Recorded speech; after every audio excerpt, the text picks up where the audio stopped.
who are going to be the big winners from this? Again, looking at 18 to 24-year-olds, or some of the early polling of 16 and 17-year-olds, Labour do better with that group. But the Greens actually far outperform their national polling with younger voters. In fact, among Gen Z women, we have the Greens either ahead or very close to Labour, depending on the polls.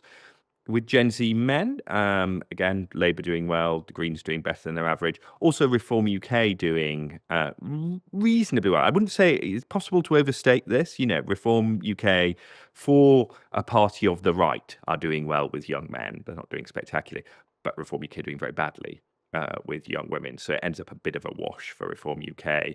And the people who are likely to be the losers from this, again, the Conservatives, who have been actually in some polls now in single digits with the lowest age cohort. And it is difficult to see at the moment how this reduction would benefit them. It's interesting what you said about marginal seats, because we know that Labour at the last election won lots of seats with very small margins. And then if the Greens are making tractions, especially amongst young women, especially in metropolitan areas, could we see a move like this really benefiting the Green Party? Yeah, I think if you combine that with the expectation, certainly, that Zach Polanski wins the Green leadership and has pivots the Greens more towards what you might call a form of eco-socialism or eco-populism that appeals to young people. I think I don't think one factor on its. I don't think 16-year-olds on its own would flip seats. Actually, looking at the numbers, or flip many seats, but I think that combination of that pivot, along with 16 and 17-year-olds having the vote, could help to turbocharge the Greens as they look to make gains in, as you say, those inner city areas, those student areas, sort of biting at Labour's heels. I mean, another unknown factor, I guess, that we could throw into the next election would be a Corbyn, Zarah Sultana party. I mean, how would a party like that fare with young people generally? Well, that is a big question. When we did some hypothetical polling of a Corbyn-led party, I think it was about a month ago now, and I caveat this always with hypothetical polling has its limits because the party doesn't exist yet. But we broadly found that a Corbyn-led party would take around 10% of the vote. So it would take a chunk of votes from Labour and a chunk of votes from the Greens, particularly. But amongst the lowest age group, 18 to 24-year-olds, we actually found that Corbyn-led party would be ahead. It would probably get up to around a third of the vote, which is all you need to be ahead in our era of very fragmented politics. And again, there is no reason to believe that a party that's performing well with 18 to 24-year-olds wouldn't do as well with 16 and 17-year-olds. And so, again, this could, if it comes to fruition, if it maintains momentum, benefit them. But it would also cannibalize a lot of that Green vote. So, the question would be, I don't think you would see mass gains for both of them. They would be sharing that same pool of left-leaning young people. Mm. And and I mean, what about independent candidates? Because obviously Jeremy Corbyn ran as an independent in the last election, and was very popular with young people in Islington North. But do you think that independent candidates could be a winner of this move?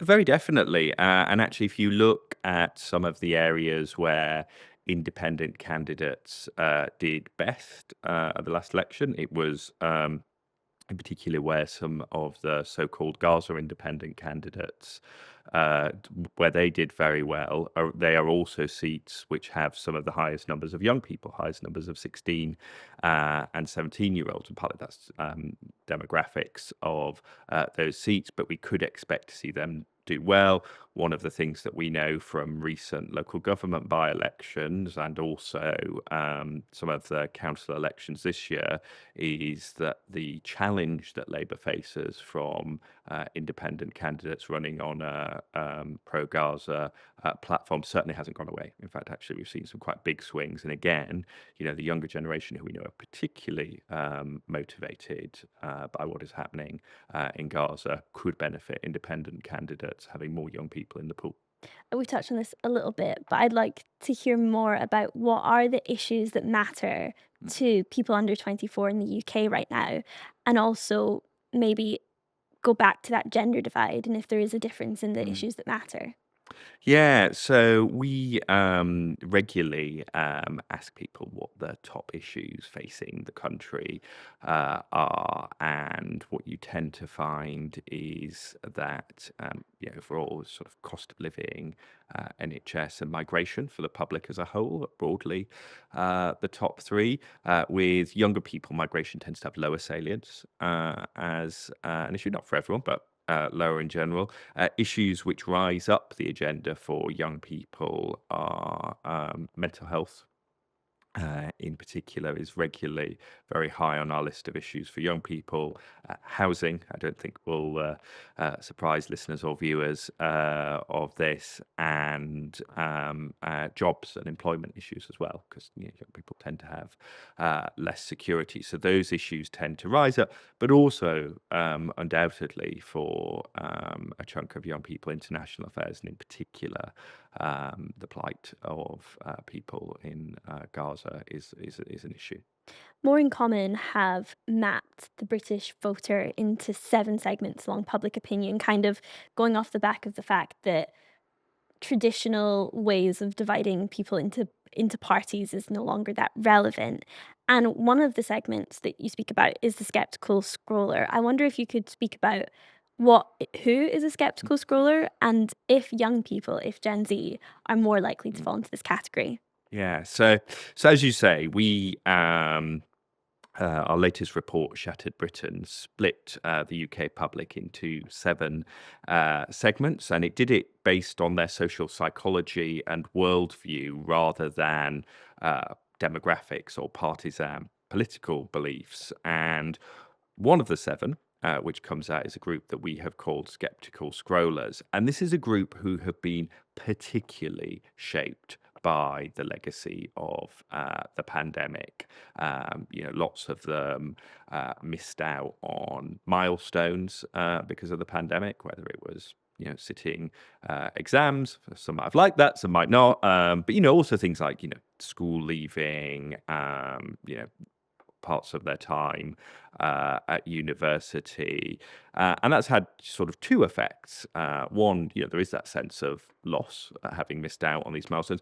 But secondly, they are a heavily digital native group that were forced to conduct, we know young people in general use digital media to communicate more, but this cohort were forced to use it to stay in touch. They didn't get that same level of physical interaction for a good chunk of their formative years, and that's had an effect on how they see and relate to the world.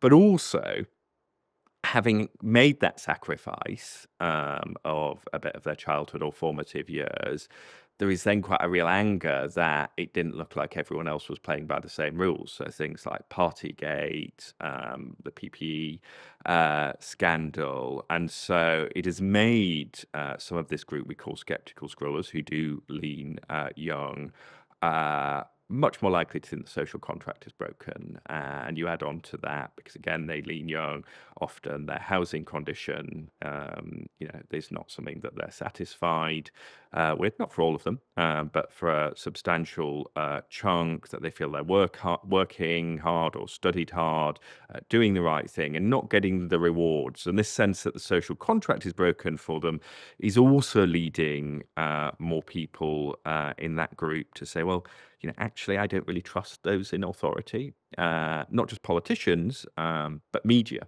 as well. And one of the things we've heard when we've done focus groups with the skeptical scroller segment is, more than any of the other 6, is phrases like, I like to do my own research and find my own news, even I like to find my own truth, more likely to prefer independent journalism, raw edits, and something professionally produced like the BBC or the Times.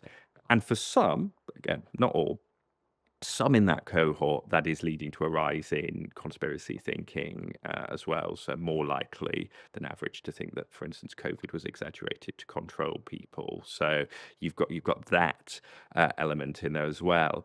The other thing that's really interesting, though, about skeptical scrollers is traditionally you would call them politically disengaged because they're much less likely to vote than other segments of the population, or they're the least likely to vote of the segments. But they're actually not politically disengaged because they are amongst, they are the most likely to share political content online. So through mediums like TikTok. So they engage with politics in a way which I think is going to be quite uncomfortable and difficult to navigate for traditional politics and politicians. So it's not necessarily through the ballot box, but it is through they share stuff, they're engaged, they're interested as well. So they're a really interesting segment. And I think what happens with that segment, which, as I say, is the most post-COVID of the segments, it's going to have a really profound effect on society going forward.